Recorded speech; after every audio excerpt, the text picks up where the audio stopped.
Hello and welcome to the Nordic Takedown podcast. My name is Jason the Captain Kirk, and we are back here for another episode of Star Wars Unlimited content right into your ears. And I'm joined today by Geerke Lund, that we all know on in the server. Gustav, hey, how you doing?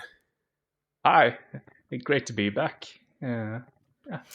You've been on a few episodes recently, and you've also been doing some content and planning some content coming up on the YouTube channel as well. So it's been good to see that one.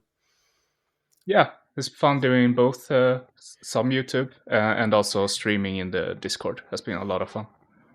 Yeah, that's right. You've been streaming some kind of deck testing and stuff in our Discord as well for our Discord people as well. That we just do privately. So if you're not on our Discord, come and get involved, because then you can come and see what Gustav has been cooking up on the with decks and trying stuff out and everything. So yeah, cool. Anyway, Gustav, how have you been in the last week? What have you been up to? This is our kind of cantina catch up segment, right? That we that we do every week. But what kind of Star Wars Unlimited activities have you been doing the last week or so? Yeah, so what is it? 1.5 weeks ago, the pre-releases. So I Is did it one that pre-release. long ago? It feels like it's been like 3 weeks ago, and there's so much has happened. Yeah, exactly. But yeah, it was the pre-release, which this time around was only one pre-release. I remember set 3 I did 3 days in a row. But yeah, this time only one. Won mine 4-0 with a Boba yellow deck. That pool of cards I got, I think it's the best sealed pool I've gotten in this game. Okay, yeah. A lot of synergy with indirect damage and the fire spray. Okay, yeah. I mean, red, yellow in both heroic and villainy this time, in general, are really good. Yeah, and also like you won't be able to. So Boba and Han Solo, the Spotlight deck leaders, they won't be coming around in limited that much unless you're really lucky. That is true. It was fun to be able to play with Boba there. Of course, because they're not going to be, unless you get a showcase. Yeah, exactly. Yeah.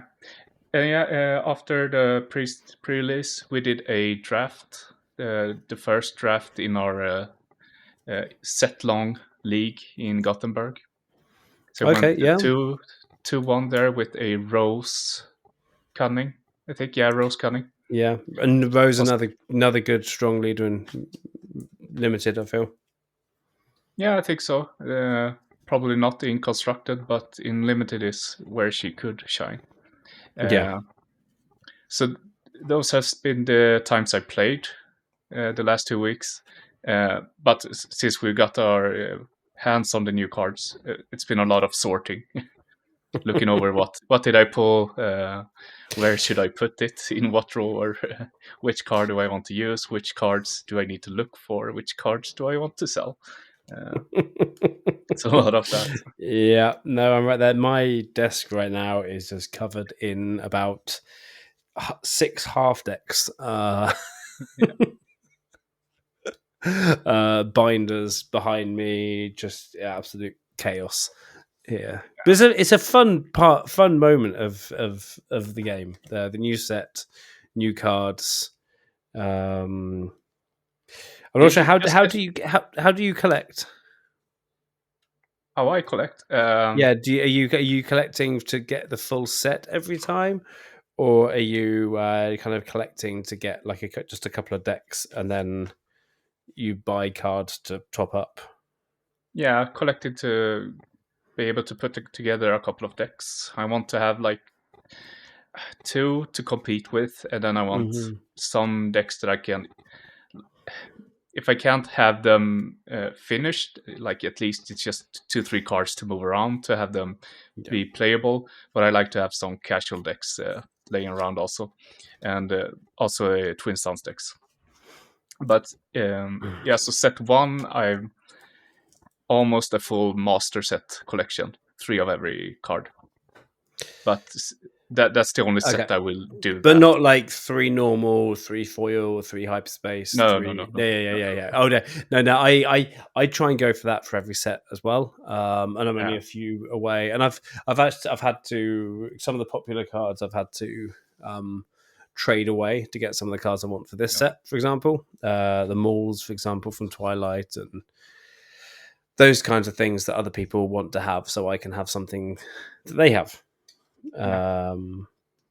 For actual cards that I want to play. Yeah, cool. Did you pull it? Did you get any showcases No this time around? showcases. No, no. But Opened what was it, 3 displays, and the draft and the pre-release, and some extra boosters. No showcase. I even bought 2 Carbonite, just Carbonite boosters. yeah. There's nothing fun in those either. So yeah, showcase has Yeah. dodging me. But have you opened a showcase since the game has been out? Yeah, set 2, Dr. Afra. Ah, And, yeah. and then I was like, okay, I'm gonna sell this, and then the price just tanked, just down, down, down, and now it's like it's so little money that I can just keep her anyway, and hope Yeah. that I can build something fun with her in the future. Yeah, yeah. I had the same this time. I pulled an Admiral Akbar. Yeah, And it's the same kind of feeling. It's actually great. It's a showcase, but also, but it has made me look at, okay, how does he work, and can it be good? And so yeah. that's why I bought those Palpatines from you. I feel like if you feel bad pulling a showcase, that's on you. Yeah. I think A bit. my favorite thing, like looking around, is that someone's put a list up on SwooDB, Akbar Yellow, and it's just called "I hate my showcase." Which I think is very funny. And then the comments is just like, "Yep, that's why I'm here too." Yeah,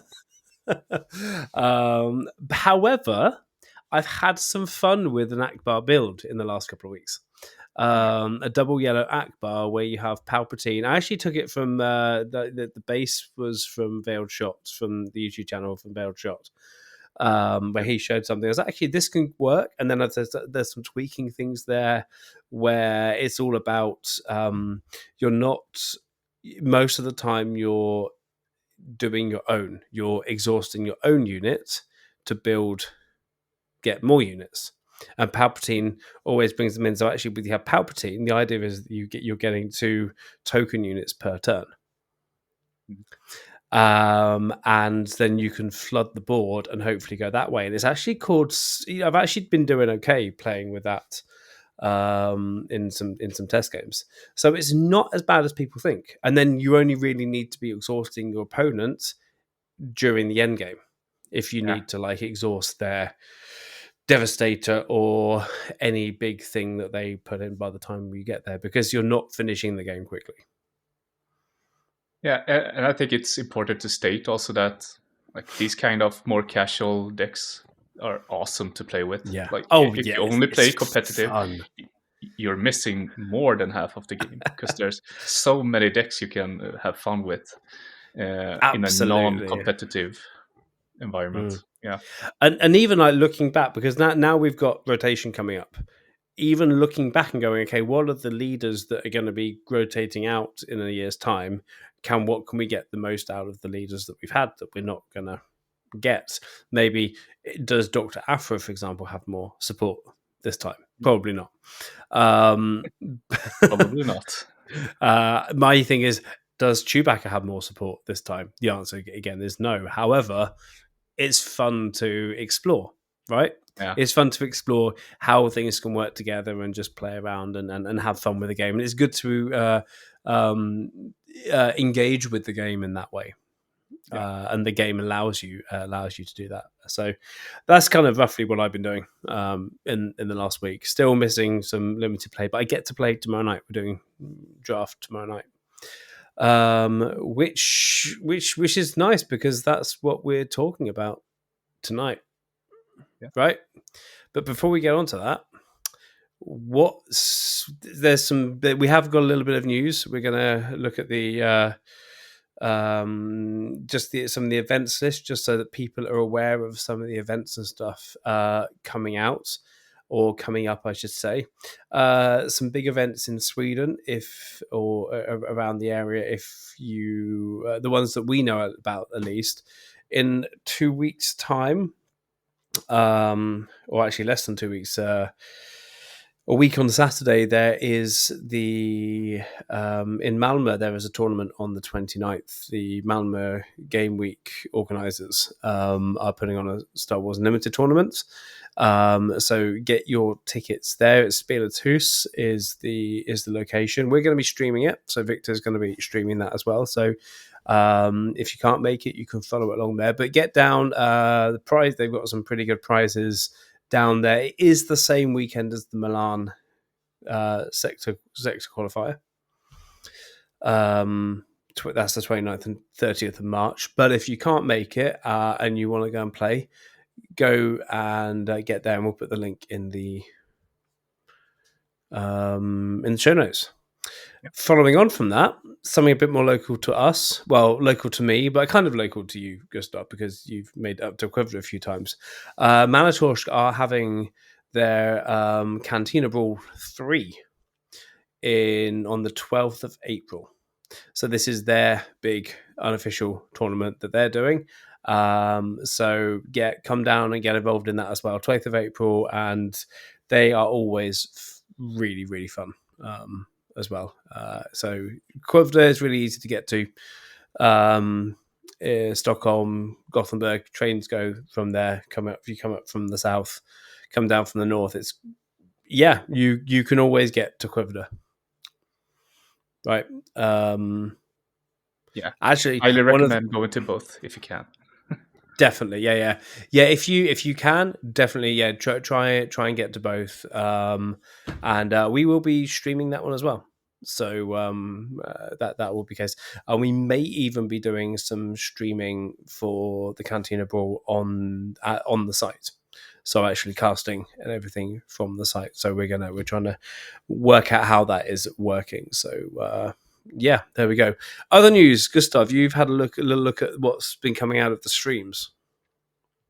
Yeah, so last week they talked about on the pod that there was a rumor that we're going to get draws in Star Wars Unlimited. And those rumors were true. So from now on, you're getting a point instead of double losses from draws. And they also talked about intentional draws. I think we have to save that to another date, or you can look about them a bit more. I have seen some conversation going around that a little bit. Slightly more controversial point of discussion, maybe, and how the intentional draws look, and being very careful about, is an intentional draw and what that means for top cuts and what that means with kind of trying to entice people to take the win or take the loss so that one person wins. More discussion around, the tournament etiquette kind of thing as well. So that's maybe a discussion for later. Nothing that I think you or I feel comfortable taking up on this episode, at least. No. I have to get Matthias back on for that one, because he's in terms of the rules and tournament etiquette, I think he's our maestro. Yeah, Grand Judge Matthias. Yeah, Grand Judge Matthias. Now there we go. That is a nickname for Matthias. Grand Judge Matthias. There we go. Just imagine him with the locks of hair going down and a big hammer. Oh man, I think we found the Photoshop that we're going to do for Matthias now. So that's there. There's some more stuff coming out today. Yeah, they're talking about the Galactic Championship. It's called, right? On the stream today. So we haven't watched it, so we can't say anything about it yet. But hopefully some nice stuff coming out. Yep, the spoiler channel has been going off. I've just come back from taking my 6-year-old to swim classes, where I came out to get our shoes, and my shoes were stolen tonight. So I came back very irritated before there. So if anyone has a spare pair of shoes that they want to send my way, they were my favorite pair, which makes me just really you feel violated, right? When something takes something of yours, it's like a violation of general human etiquette, and I just feel annoyed about that. However, my phone and my watch was like buzzing constantly with spoiler pictures and everything coming in because this artwork is insane. Yeah, I'm looking at it right now. Oh Yeah, yeah. and especially the playmat that I want, the Chimera playmat. So if anyone is going to the Galactic Championship and making their way back to Sweden, I will. I would love to be able to do something to get my hands on the Galactic Championship Chimera playmat because that is a thing of beauty. Um, yeah. Do we have anything else from? We could mention that price splitting is now collusion, right? Yes, That's a that term. is true. Yeah, so no price splitting, which I have seen happen, seen locally where they've just decided to just take whatever and split everything. Um, where maybe it's been frowned upon before, but now it is collusion and punishment disqualification, I believe. Yeah, that's what it says here in the policy document. Yeah. Kind of glad that that's not a thing of we see in Sweden. I don't know if we see it in Europe, but it feels like an American problem, kind of. Yeah, and maybe higher up on the higher the higher stages of the Yeah, game, maybe where there's more money, more prize money involved, and stuff. That there may be something there yeah, where the win really really does matter. But I don't think we've seen that level of competitive play here just yet. We've had the PQs, of course, but maybe when the sectors come out and where we get more PQs in Sweden, which could be happening as the volume gets better. But who knows? We might there might be that there. But now it's good to say actually now we're doing that. I feel the game's getting into a phase of maturity. yeah, With a lot of these rules and how they're handling, how they're updating the rules and listening and seeing what's happening there. Yeah, I feel that's something going on. Cool. Well, should we move on with our main topic for this evening? I think so. Which, as we have kind of spoken about a little bit before, we're going to be talking about draft and the limited format of draft. So a couple of weeks ago, you might remember when we were preparing for our pre-release, and we've done some videos out there which have been focusing on the sealed version of limited. Now we're going to move into draft, which yes, it's still limited. Yes, we still have to build our deck on the spot, but drafting becomes a lot different, and actually maybe a little bit more difficult because you're choosing the cards that you want. However, you're also in a position where your opponents are also choosing the cards that they want from the packs of cards. Right. So I don't know. Do you find sealed or draft more difficult?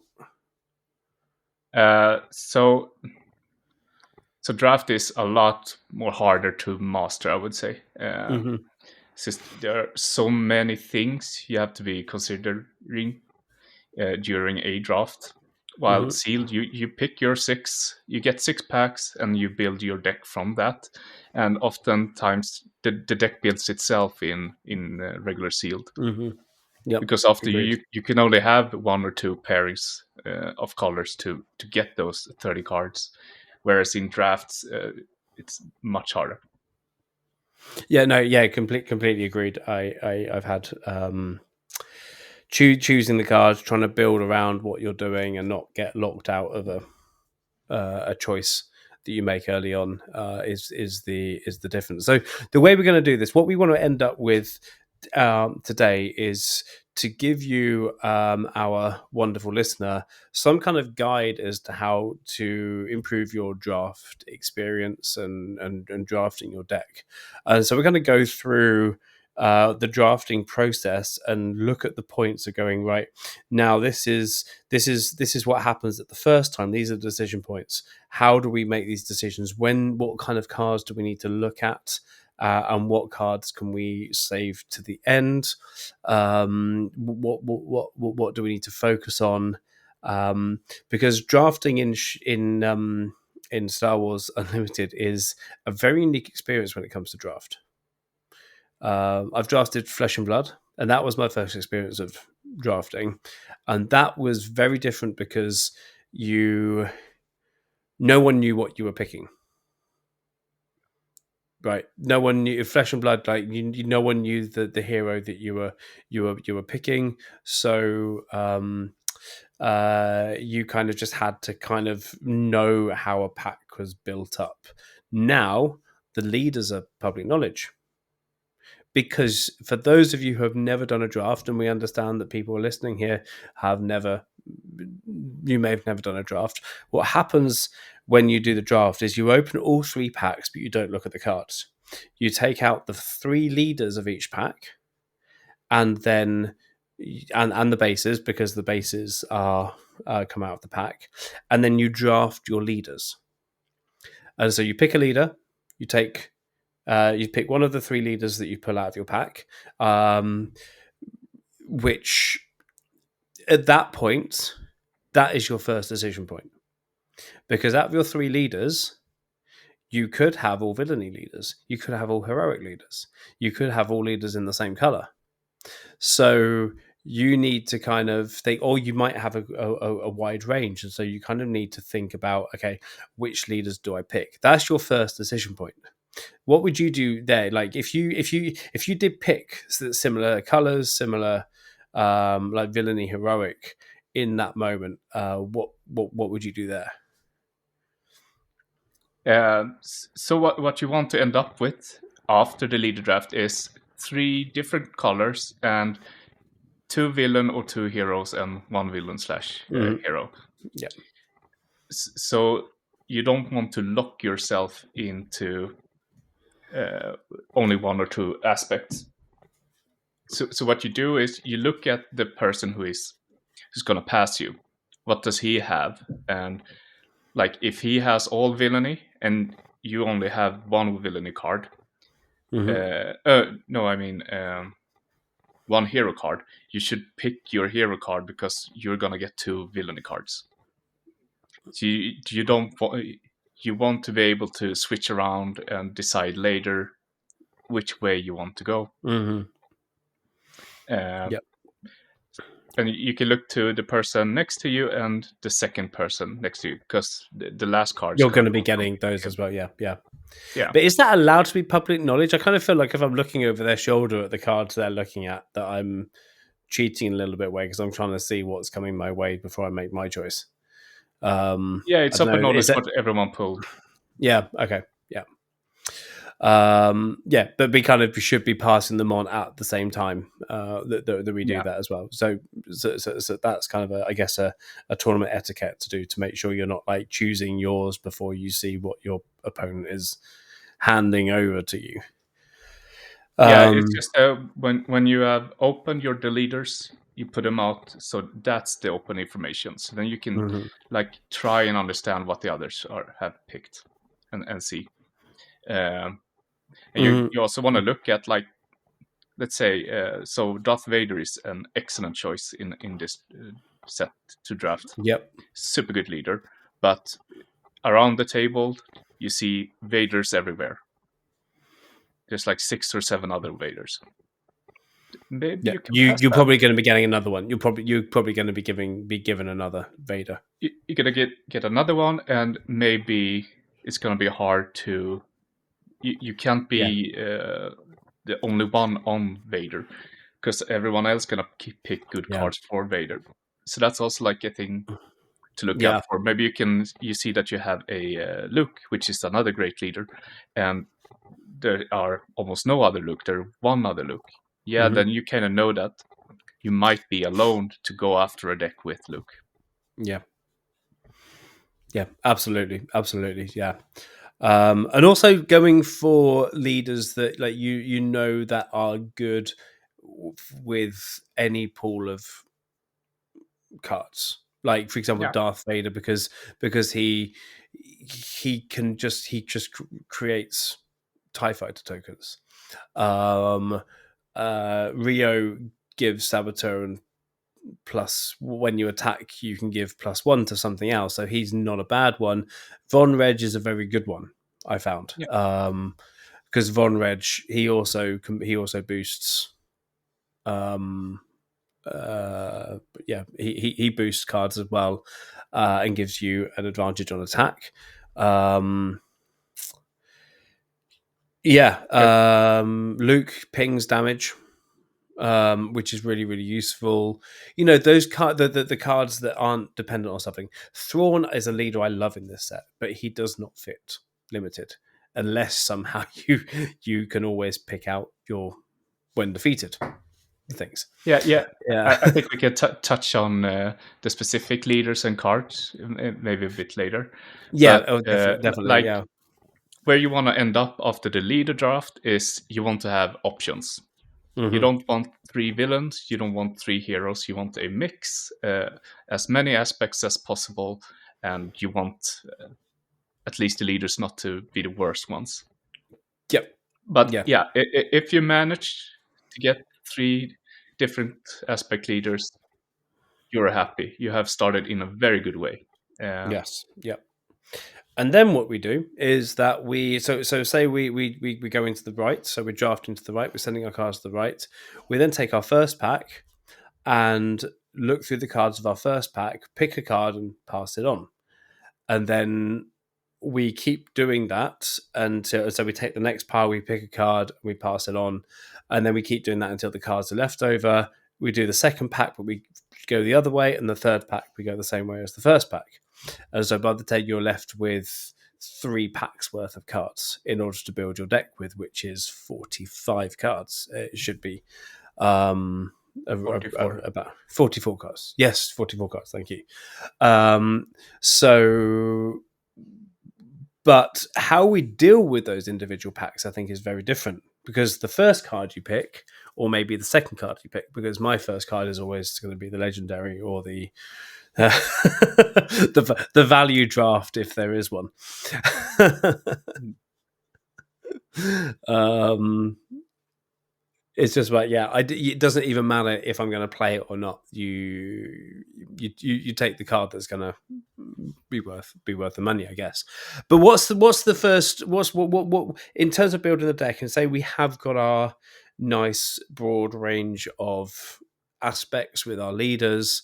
What do we want to be looking for the first few cards to be picked, and how early do we want to be committing to our aspects? So you can divide this up in like two different things to think about, and one on the other hand, it's the like what kind of cards do I need? When do I want to pick these kinds of cards, and when do I want to pick these kinds of cards?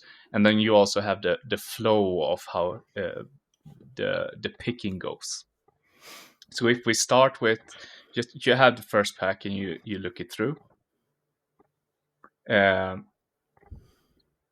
you don't want to Mm-hmm. commit to your aspect yet. Like if you can find Mm-hmm. a great card that isn't hero or villain, that's a good beginning. And then you start picking those. And what you also want to do is try to remember how many cards of every aspect there is in the first pack, because once it goes around the circle and back to you again, you can kind of see what the other persons have picked, like what is coming Mm-hmm. back. if there were like a lot of vigilance cards and there's none, that means that a lot of people are picking vigilance. Mm-hmm. Yeah.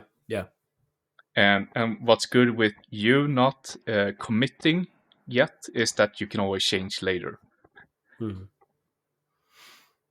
as well. Yeah. And Yeah. I want to talk about in the terms of what kind of cards are you looking for. So you're probably gonna find different kind of systems online or in videos where they're doing tips about draft. But I have always liked the Baron or the Barons system, which stands for B stands for bombs, A stands for ambush, R stands for removal, O stands for opening, N stands for nice to haves, and S stands for synergy. And I think you could probably move the S a bit above, but I don't know the Yeah, sad but it doesn't sound. It was a yeah. Barson. Yeah. Yeah. um, We have to say that the S stands for it's our own addition to this system.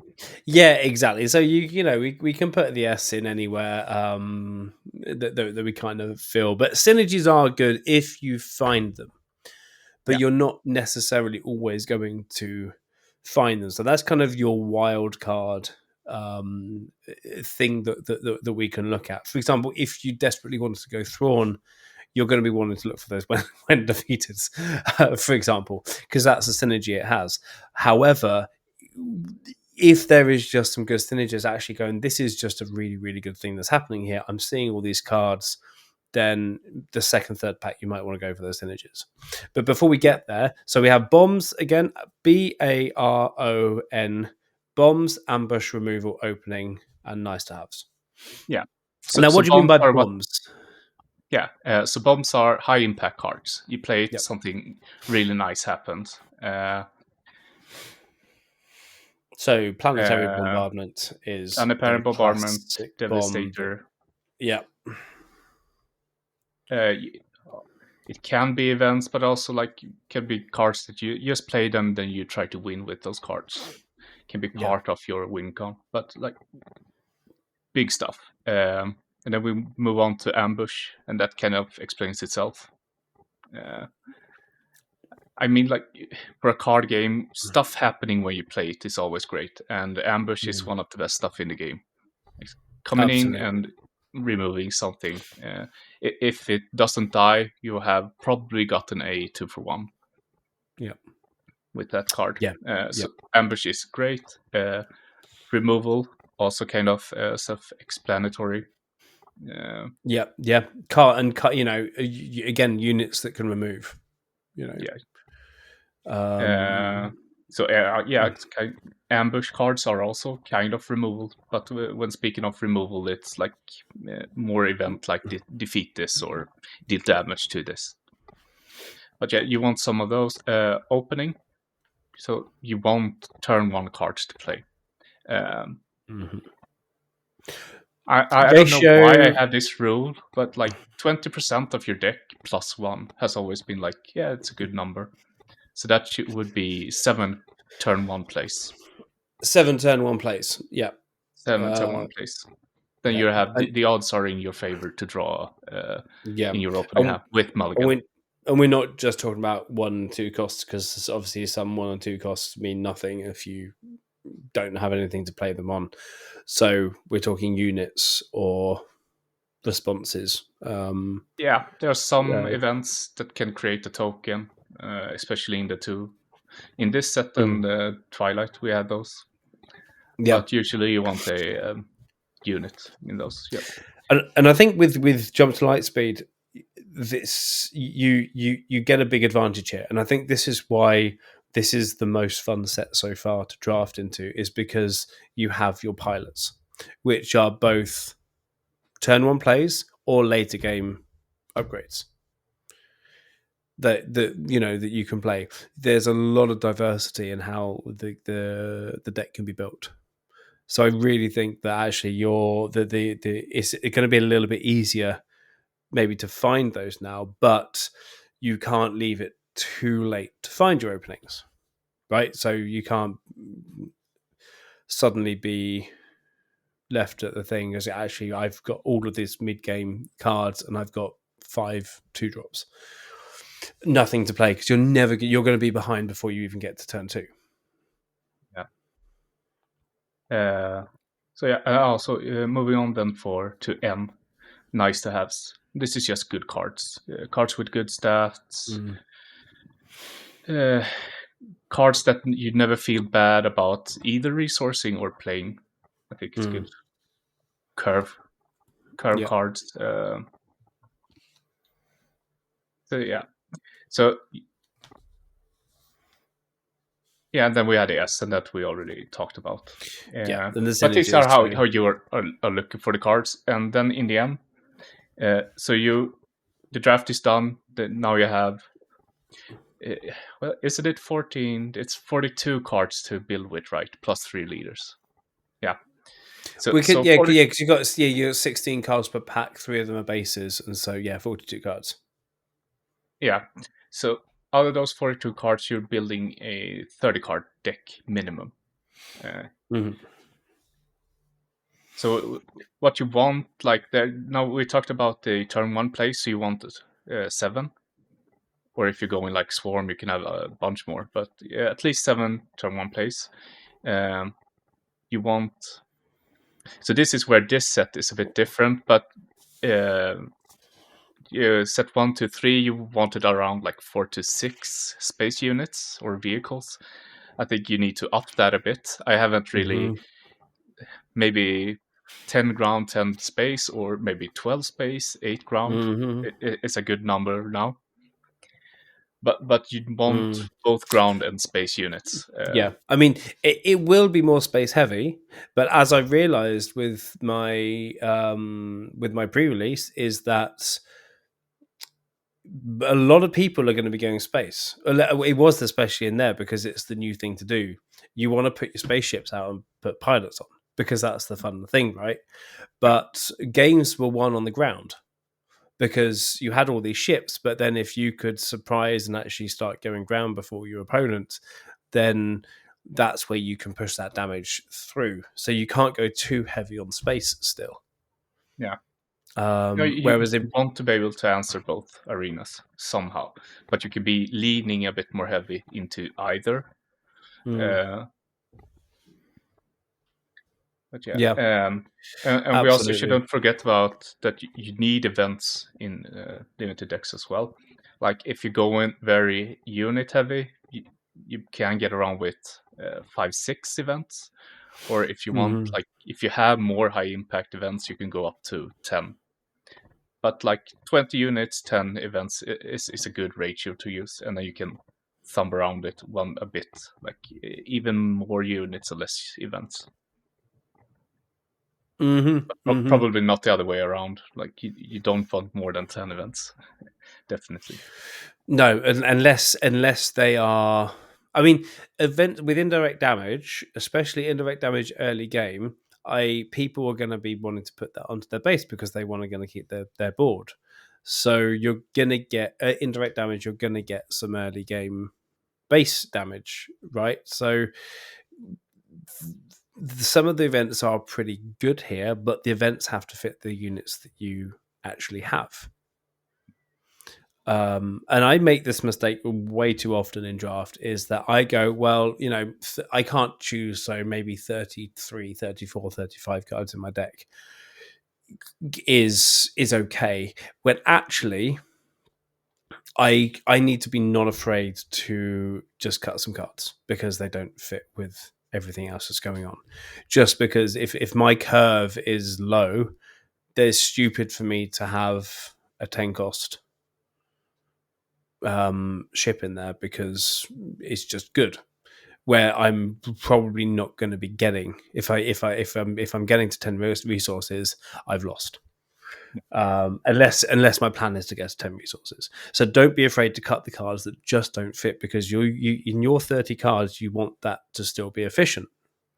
You need your 30 cards, your deck to still have that efficiency to get the cards that you actually want to be able to see. And that's a mistake that I make quite a lot with drafting. stuff. And even with sealed, it's just like, yeah, I just put all these cards in. I don't know what I'm going to see, so let's just do that, and I suffer. I suffer for that one. So I think that's a something to be aware of as well. Yeah. Um, So before we move on to talking a bit specific about drafting this set, we should finish up like the last 2 packs in the draft. mm-hmm, So yeah, we talked about the first pack. You want to kind of see the waters. What are people picking? You want to go a lot neutral cards to not overcommit to one aspect yet. mm-hmm, Uh, and now now you're going into the second pack. mm-hmm. Uh, so So around so here, so you so want so it's okay. It's okay to be at the end of your first pack and not have committed to a leader or second aspect. yeah. I would say Cool. that's most of the drafts. That's where you want to be. Like very few times you're just gonna get the cards you want or the synergy that you want that you can just commit the first pack going there. Uh, Most time, if you commit the first pack, you're not gonna end up with a good deck. Mm-hmm. At least that's what my experience tells me. Like, keep your options open during the first pack. Pick good cards across the Mm-hmm. board. If you and also like if you see this card is super good but you can't play it in what you have, or it's not going to work with any of your leaders, pick that one. Don't let Mm-hmm. any other guy get a good bomb. Uh, Yeah. I mean, and that's the closest that you're going to get, I guess, to hate drafting if you have the yeah, possibility here, because you can obviously it's the leaders are open information, right? So you can see what your neighbors are going to be getting.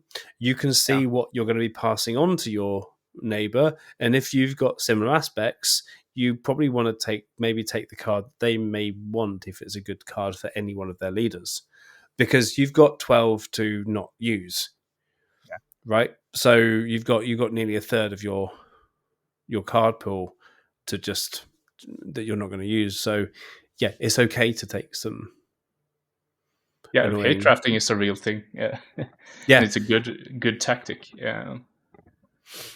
yeah. So if you see your shot and like if the pack, if there isn't a card that you must have, there's nothing wrong with hate drafting. Yeah, But yeah, absolutely. anyways, the second pack that's probably where you want to start committing to your colors so that you can build a 30 card deck without having too many off aspect cards. So hopefully you have gotten an understanding what's being picked around the table, especially like the two persons to your left and your right, what they are picking, because that's where the best cards are coming from. Mm-hmm. Mm-hmm. That's like Yeah. before the pack goes halfway and there's only cards that no one likes left. And of course, like you've just said before, that by the time the last few cards come back round, I guess when you get 4 cards left, if you've got an 8-person pool, you're going to be getting, I think maybe is it 6 cards you get back that were from your pack in the first? Is it when I guess 5 or 6 if you've got an 8-person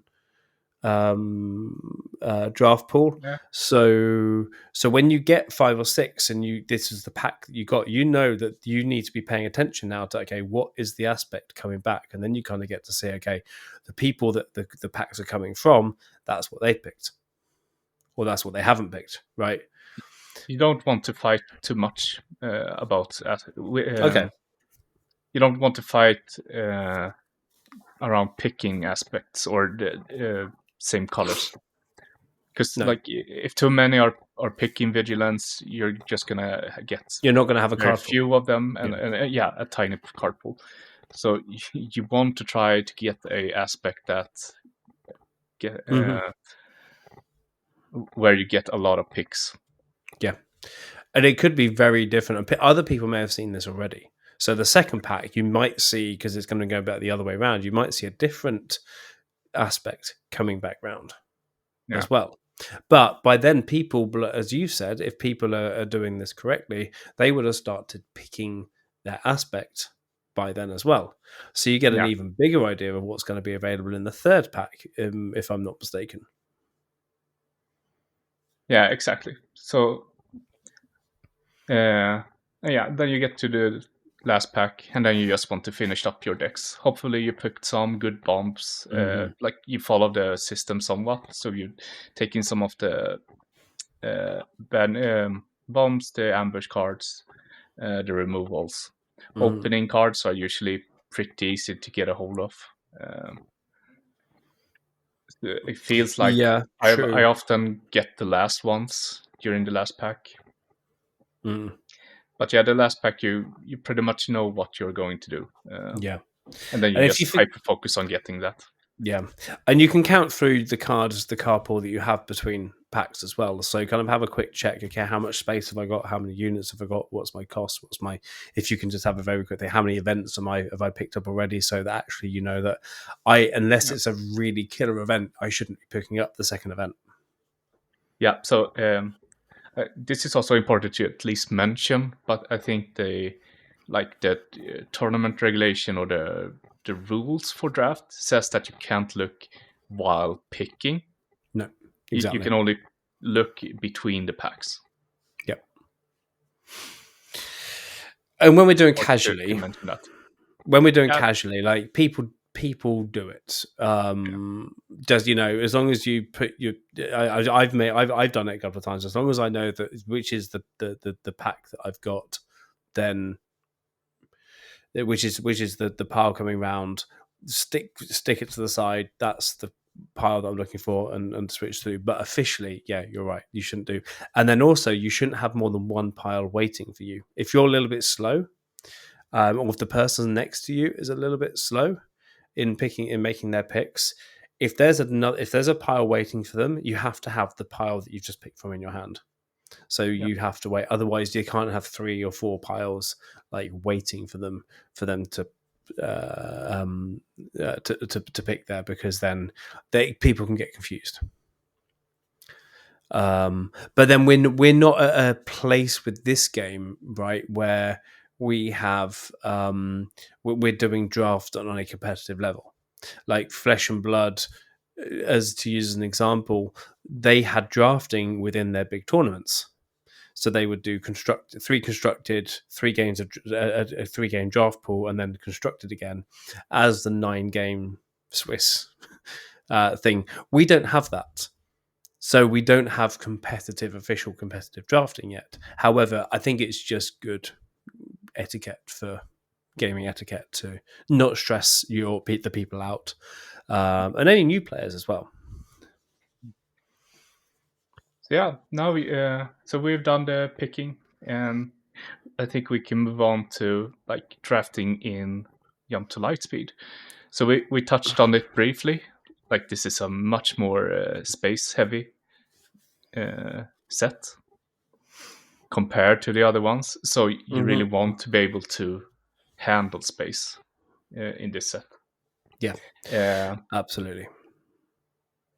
And you kind of want to, like you say, maybe go 50-50, or a little bit 50-50, or a little bit more heavy. If you get a good amount of pilots, you can go a little bit heavier on the ground, yeah, possibly, because those pilots can be pushed onto space. But a good 50-50 split, I think you're safe, especially at this part of the jump to light speed season. Um, uh, yeah, Before we see how things definitely. go, yeah. And also just mentioning that the pilot leaders can also be deployed on ground, either on Mm-hmm. ground vehicles or just on ground.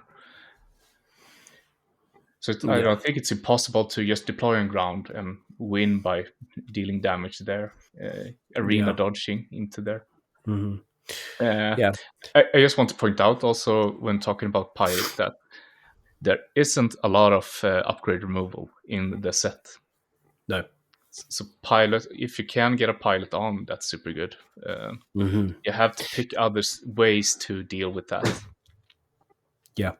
Often Yeah. by just Exactly. trading. or And removal. that there isn't much direct removal anyway. Yes, there's what we call in keyboard spot damage. So, like the aggression cards, indirect damage, direct damage. But in terms of just direct removal, you've got direct hit in vigilance, which is you just defeat a non-leader vehicle, and then you have the is it called out of the out the airlock, which is Yeah, give a unit -5/-5, which essentially could also be removal. So those are kind of the main two straight removal cards that we have in this set. So if your if your opponent isn't going vigilance, you're kind of safe yeah. from that straight removal. So you can bulk up your Millennium Falcons. Not be afraid where you put Poe. You know, there's a lot of you get a little bit of freedom, I think, to do that with those leaders. But I think it's good specific cards. What would you say? I know I've got a couple which I've noticed which are pretty good in limited. You want But to do you start have with any good? the leaders or specific cards? Let's start with some of the good leaders. And I know I jumped the gun a little bit before because I got excited about Von Reg, which I've had a really good experience, really good stuff in sealed with Von Reg. But yeah, let's start with the leaders. What Yeah, do you? I've started already with Von Reg. You give one that you think, or a few that you think are good. yeah. We already mentioned Darth Vader, but Yeah. yeah, I think he is the single best one. He's not overpowered, but he's Mm-hmm. just so good, and that's because that his leader ability is. It's always good to put a 1/1 TIE Fighter token. I know that it is conditional that you have to hit with a vehicle before or a non-token vehicle, but if you can get that free unit on board, it's always good, and it's not the whole world if you don't get it. And then his deployment is also super good. Uh, so if you deploy him as a pilot, you get 2 TIE Fighters tokens, Mm-hmm. and the unit he um, deploys as an upgrade to gets +5/+5. So I've noticed that that swing wins games. Like if not the first time, the second time, you can easily win games. Mm-hmm. And since you are producing tokens all the time, it's not hard to have a vehicle up to deploy on. Yeah. No. Uh, Yeah. Exactly. It's you're gonna have something. yeah, And then if you can bolster that, there's a lot of different TIE fighters, non-token TIE fighters yeah, here. So it's going to be very rare that you're not going to get a pack to get some of them. yeah. So that's it. Like solid stats, solid ability. Just a really good limited leader. Not too hard to build around either. Yeah. No, absolutely. Can I follow up this with actually a little bit more focus? For example, major Von Reg. Let's do a bit of focus here because I have in sealed had a couple of good decks with Major Von Reg. And here's one action: play a vehicle. This is his leader side. Play a vehicle from your hand. If you did give another unit +1 for this phase. So yes, you need to kind of be flooding with vehicles a little bit, so getting a few more TIE fighters out. But and then when he comes out, you're giving the attached unit a in another unit +1/+0 for this phase as well. So you're still boosting other stuff. And because his action is on playing a vehicle, you're going to be wanting to be playing those vehicles. So, and there is enough vehicles to be able to do that. And you can give that +1 to a token as well. And so maybe people are going to destroy that token because you're giving it +1. But then at the same time, if they're trying to destroy your token, they're not trying to destroy your base. Yeah, that's just great. Yeah, no, absolutely. That diversion. Yeah, absolutely. Do you have another Good leader. Yeah, so Rio Durant, I think it's Yep. a super good leader as well. He gets out on 5 resources. He gives a unit +3/+5, and that As a +5 pilot, yeah. is as a pilot upgrade. Yeah, Yeah. uh, Yeah. that 5 is super good, and it makes a bulky unit. And it also gets saboteurs. It hits through sentinels, or if there's a nasty shield unit, you can deal with that as well. Yeah, absolutely. And it boosts that if it's a transport, it boosts it. Yeah, and also Which is the super leader good. side. The leader side, just paying 1 to get +1/+0 and saboteur. Well, your That attack, damage can win games. yeah, no, exactly. Well, the action is to you pay 1 to attack with the space unit, so you're attacking from Yeah, space, and then you give that +1 and saboteur as well. So sentinels are useless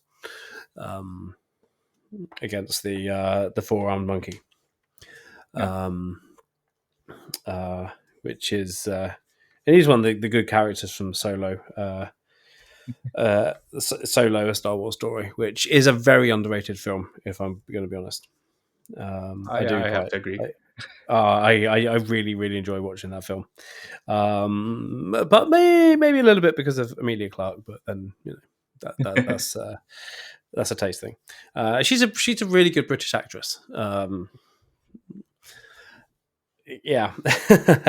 Rose Tico is another one that's really good to really boost stuff. And actually, one of the, if you go back to our, I think my pre-release box opening video, I went with the Rose Tico deck there, and I had in that pool I had the 2 of the big ships that get -1 attack for each damage on it, but she can heal that up, and that's got a 7 health base as well. So people are going to be trying to damage this, and you're going to keep healing it up. And yes, you have to heal 2 damage from a vehicle unit that attacked this phase on the leader side, but when she comes out, she's 6 health, which is quite a lot on the leader side, on the leader unit side, I should say. But you heal 2 damage from any vehicle unit. So if you can protect her when she's out as well, she can be really, really strong and very, very difficult to kill with that with the healing. And so if you build a deck around the healing, repair, is it repair unit? Repair, what's that card? That's a reprint from the first set. Yeah, repair. Repair. Is it just called repair? Yeah. So heal Yeah, 3 damage from a unit or base. There's a lot of healing cards in this set, especially in Vigilance. So if you get a chance to go down that road, she can be really good. yeah. So I think that with pilots, so they get bigger booties, she's just so good. So you can just buff up a vehicle and then just keep healing it and use that as a removal unit. They play something, remove it with that, and then just play other cards. Yeah. And then you heal it up, so it always goes longer and longer and longer. And also, like, if they try to stop you from try to kill all your stuff all the time, well, you won on that as well, because then you can just focus on the base instead Yeah. and Yeah. playing other units. If they are gonna ignore your base to stop you Yeah. from healing, that saves your damage. Yeah. So great. Absolutely. 4/6 is also good stat line. And 4/6 coming out on 5 resources Yeah, is very strong. And that's the thing. I mean, I think as a rule of thumb, like cards that don't focus on like tribal keywords, not tribal keywords, but tribal traits, then you are you're going to be doing well. So, for example, Admiral Holdo, she focuses on resistance. You're going to be very lucky if you get enough resistance to make that work. Thrawn focuses on when defeated effects. You're going to be very lucky to get enough cards to make that work. I couldn't even make that work in sealed. so yeah, I think Admiral Piet is another one yeah. that isn't so good because you've got to have the capital ships. You've got to be lucky enough to have the amount of capital ships to even make it worth going with Admiral Piet. Awesome. So that's leaders. And just because I've realised that we are over the hour mark of this, and let's try and keep our listeners respect our listeners' time here. What about cards? What are the good cards that that we think are good in limited? What do you? What have you got? A couple of cards that I know. A couple of cards that I could think of here. But yeah, have you got anything? Yeah, definitely. The fun part with looking at the card pool in limited is because there's so many cards that you wouldn't use in a premier deck.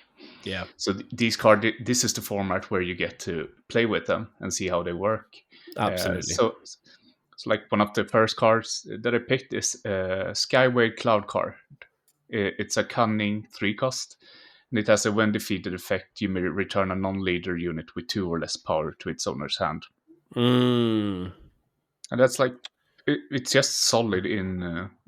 in a limited, and just picking up something with uh, bouncy something to a hand if they defeat it.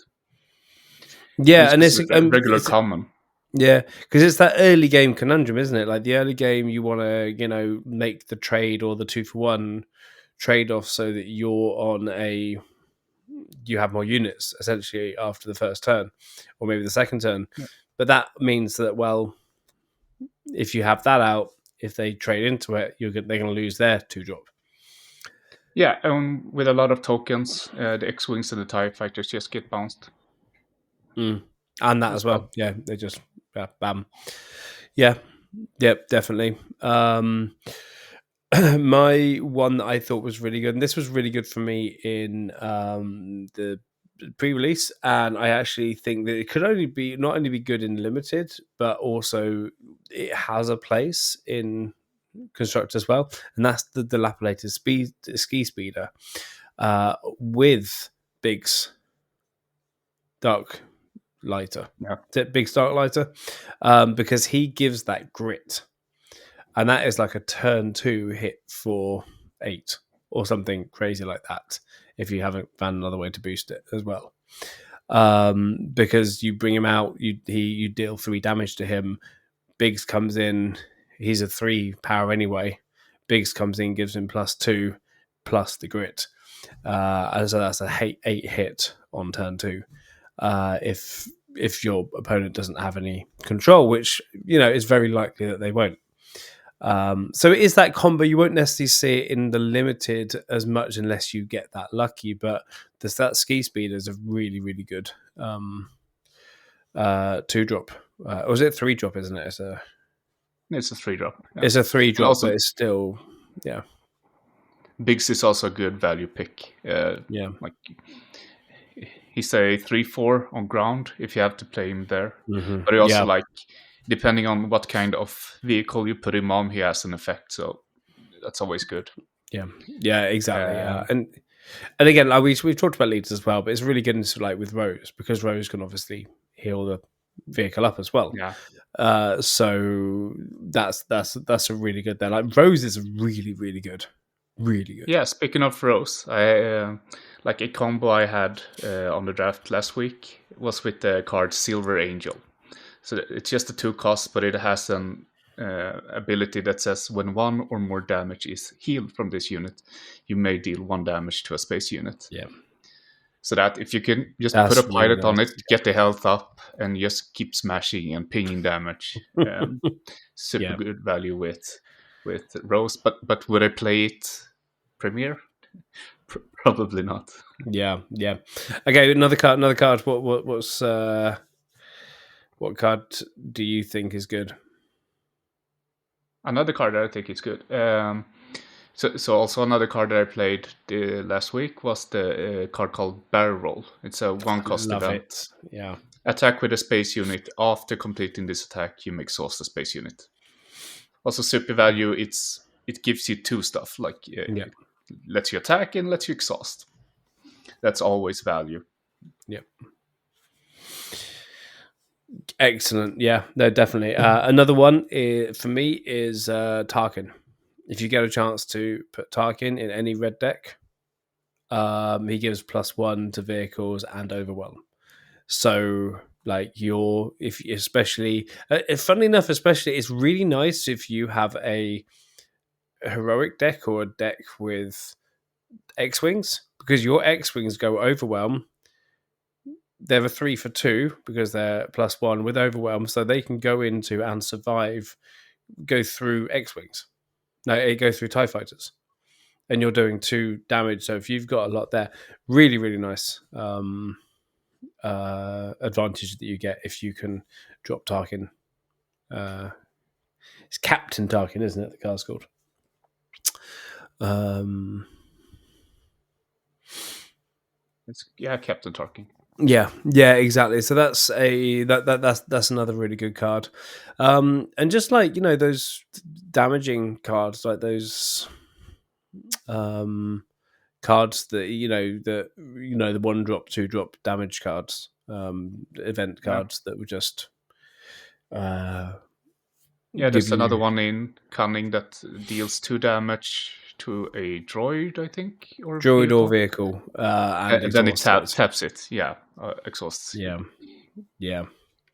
I actually had another really good interaction as well, which I saw recently, was Shoot Down.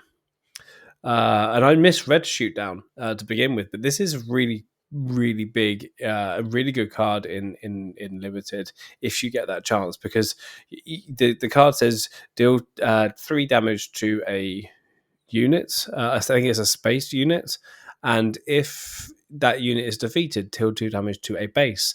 Now you can kill your own unit to deal that 2 damage to a base, and I didn't realize that in a game until too late.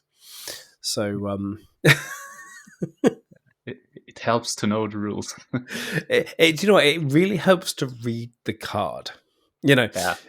And it's like a couple of times, like when I've been like playing with the new set, is you can't just assume the card says something. Like there's cards that differentiate between ground and space and where you can do different damage and everything. So just be very careful for that, because I've been in situations where I've been like, oh wait, no, I can't do that because I need to choose a ground unit instead.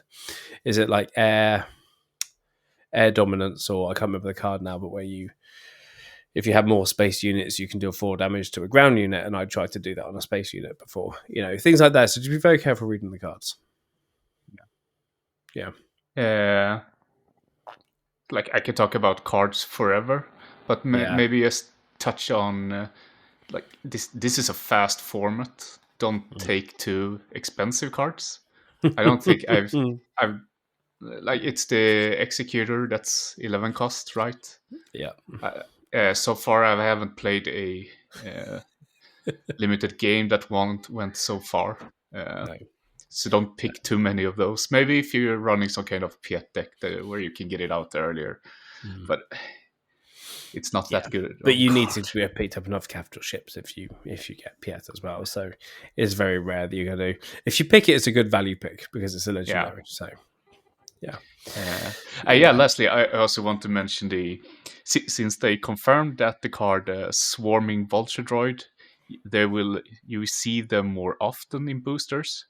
It's like a kind of challenge to yourself if you're doing a lot of draft this set, just to like pick as many of those as possible.